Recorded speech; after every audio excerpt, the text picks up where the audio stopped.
The lord. ప్రభు అయిన యేసుక్రీస్తు నామములో ఈ కార్యక్రమాలు వీక్షిస్తున్న మీ అందరికీ మా పరమ యెరూషలేము మందిరము తరపున అందరికీ హృదయపూర్వకమైన వందనాలు.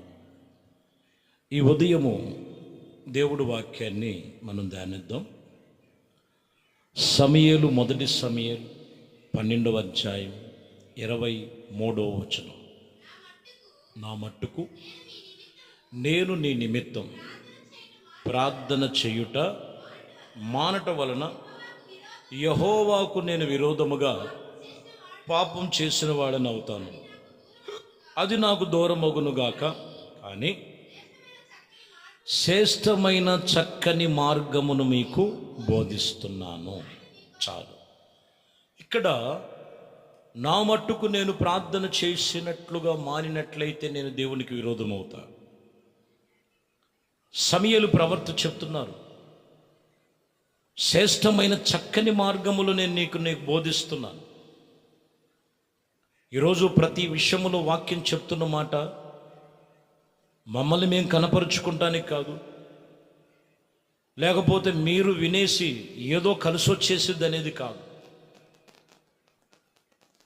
మీకును మాకును మధ్య ప్రభు ఒక చక్కని మార్గాన్ని బోధిస్తున్నాడు. ఆయన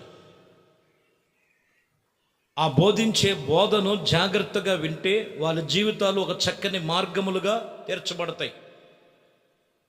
అందుకని వాక్యమును శ్రద్ధా భక్తితో మనం విని వాటి ప్రకారంగా మనం నడుచుకోగలిగితే శ్రేష్టమైన మార్గం ప్రభు చూపిస్తున్నాడు. సామెతల గ్రంథములో 8వ అధ్యాయములో 6వ వచనం చూడండి. దేవుడు చెప్పే మాటలన్నీ కూడా శ్రేష్టమైన సంగతులు చెప్తున్నారు. వినండి. నా పెదవులు ఎప్పుడు యథార్థముగా పలుకుచున్నవి, నా నోరు ఎప్పుడు కూడా ఏంటి అంటే నా నోరు సత్యమైనవే మాట్లాడుతున్నాయి, వ్యర్థమైనవి రావట్లేదు. కాబట్టి దుష్టత్వము నా పెదవులకు అసహ్యము, నా నోటి మాటలన్నీ తీపిగలవి. దేవునికి స్తోత్రం. హల్లెలూయా. వాటిలో మూర్ఖత్వమైనను లేదు. మీరు అవన్నీ చాలు. ఇక్కడ గమనిస్తే నా నోటి నుండి వచ్చే ప్రతి మాట ప్రభు చెప్పే మాటలవే, సత్యమే పలుకుతున్నా. దుష్టత్వము కానీ భక్తిహీనత కానీ మూర్ఖపు మాటలు కానీ రావట్లా.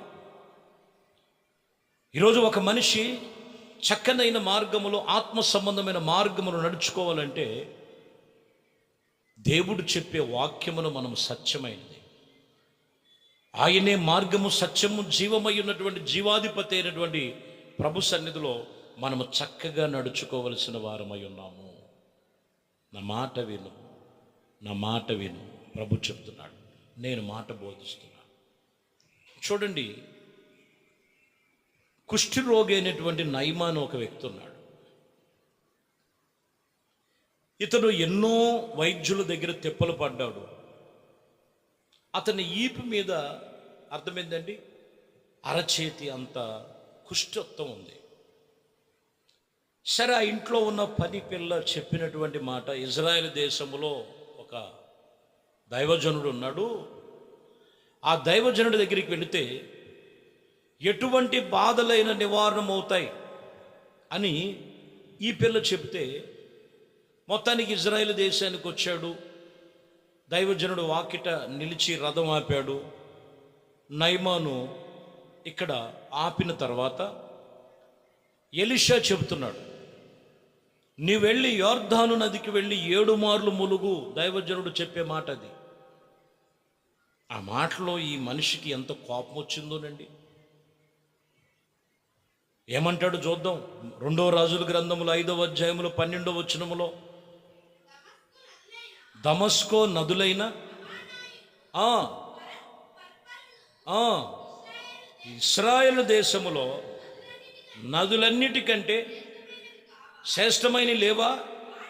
వాటిలో స్నానం చేస్తే మేము శుద్ధిలో అందలేమా అనుకొని బహుకోపముతో రౌద్రుడై తిరిగి వెళ్ళిపోవటానికి సిద్ధపడుతున్నాడు. అయితే అతని దాసులలో ఒకడు నాయనా, ఆ ప్రవర్తి ఏదైనా ఒక గొప్ప కార్యం చేయమని నిన్ను అడిగాడా? నువ్వు చేస్తావు కదా. అయినా ఆయన ఏం చెప్పాడు? స్నానము చేయమని, శుద్ధుడువు కమ్మని మాట ఇది దానికంటే శ్రేష్టమైందే కదా అని చెప్పాడు. హల్లెలూయా. చూడండి, దైవజనుడు ఏం చెప్పాడు? యొర్దాను నదికి వెళ్ళి 7 మార్లు ములగమని చెప్తే ఇతడు బహురుద్ధుడైపోయి కోపంతో రేగిపోయి వాక్యం చెప్తున్నమాట. ఇజ్రాయేలు దేశంలో ఎన్ని శ్రేష్టమైన నదులు లేవు. ఈరోజు చాలామంది జీవితంలో అదే.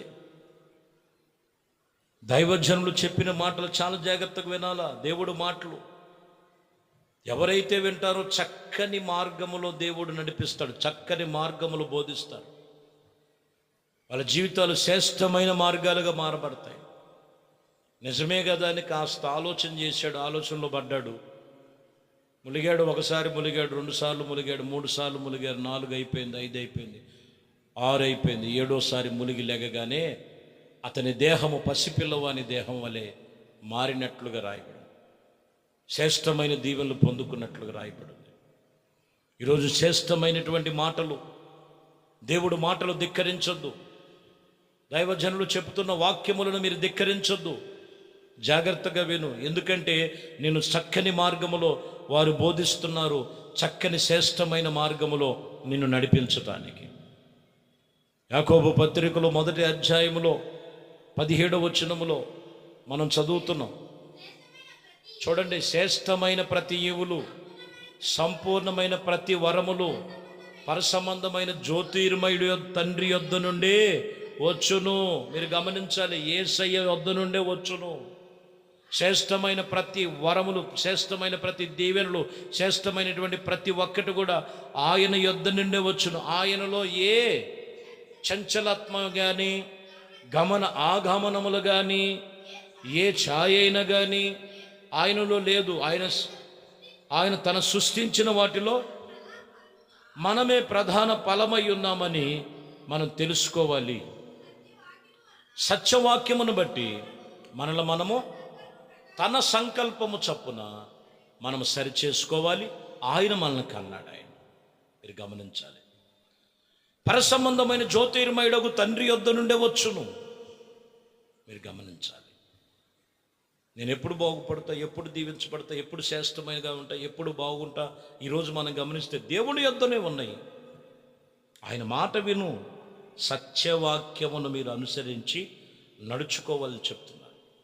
ఎందుకంటే ప్రసంగి గ్రంథములో 3వ అధ్యాయములో నిజమైన ఆశీర్వాదం గురించి మాట్లాడతాడు. అక్కడ 3:12 ప్రసంగి 3:12 ఒకడు కావున సంతోషముగా ఉండుట, తమ బ్రతుకును సుఖముగా వెళ్ళబుచ్చుటయే శ్రేష్టమైనది ఏది నరులకు లేదు. మీరు గమనించండి, శ్రేష్టమైనది ఏదైనా ఉందంటే సంతోషముగా ఉండాలి. వాళ్ళు సుఖముగా వెళ్ళబుచ్చుటయే నరులకు ఇచ్చినది ఇంకా శ్రేష్టమైనది ఏమీ లేదు. ఏది శ్రేష్టమైనది? ఈరోజు సుఖంగా జీవిస్తున్నారా? సంతోషంగా జీవిస్తున్నారా? ఆత్మ సంబంధమైనటువంటి ఆశీర్వాద ఫలాలు ఉన్నాయా? అక్కడే అంటాడు, ఏది సంతోషమైనదని అంటే, ఒకడు అన్నపానములు చదవాలి, ఒకడు అన్నపానములు పుచ్చుకొనుచు తన కష్టార్జితము చేత సుఖమును అనుభవించుటయే దేవుడిచ్చే గొప్ప బహుమానం అని మీరు తెలుసుకోండి. దేవుడు చేసే పనులన్నీ అవి శాశ్వతమని నేను తెలుసుకుంటుని.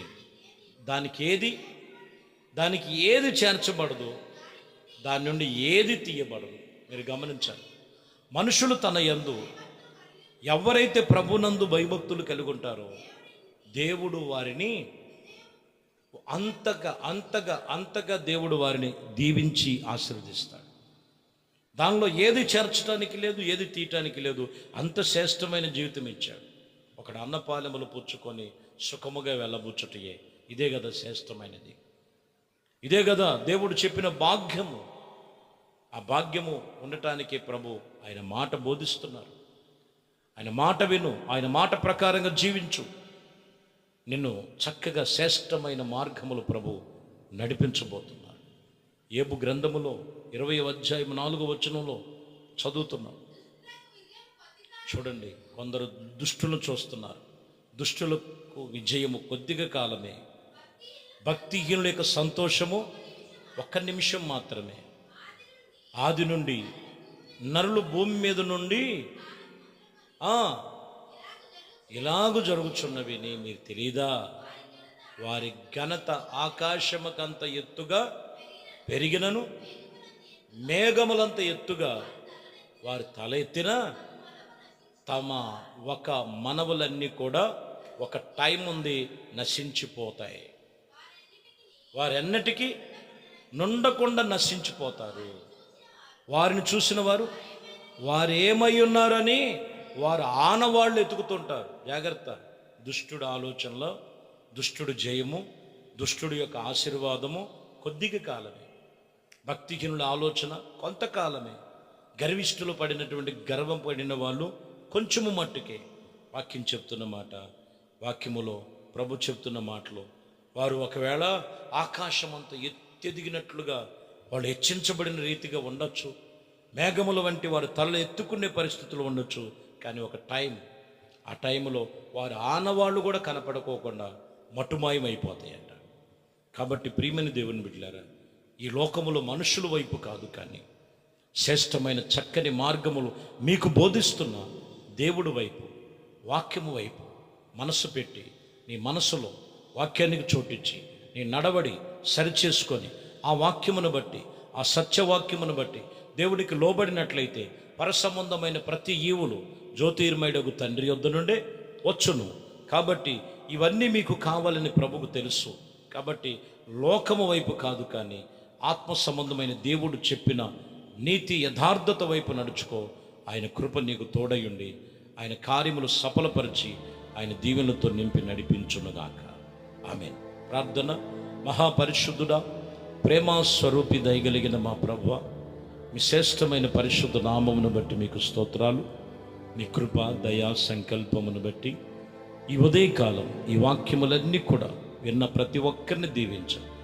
మంచి మాటలు విని ఉండగా, మంచి మాటల చేత బోధించబడిన ప్రతి జీవితాన్ని నూతనంగా కట్టి చక్కని మార్గములు నడిపించమని, ఏ కొరత లేకుండా శాపములు, దోషములు, సుఖకరమైనటువంటి జీవితానికి ఆటంకంగా ఉన్న ప్రతి ఆటంకములను యేసు నామములు లయపరిచి మీ ఆత్మచేత నింపి వారు చేస్తున్న ప్రతి ప్రార్థన విజ్ఞాపనలన్నీ కూడా ఆలకించమని, ఘనత, మహిమ, ప్రభావాలు మీకే పొందుకోమని నజరేయుడనే యేసుక్రీస్తు నామములో ప్రార్థించి వేడుకొనుచున్నాము తండ్రి.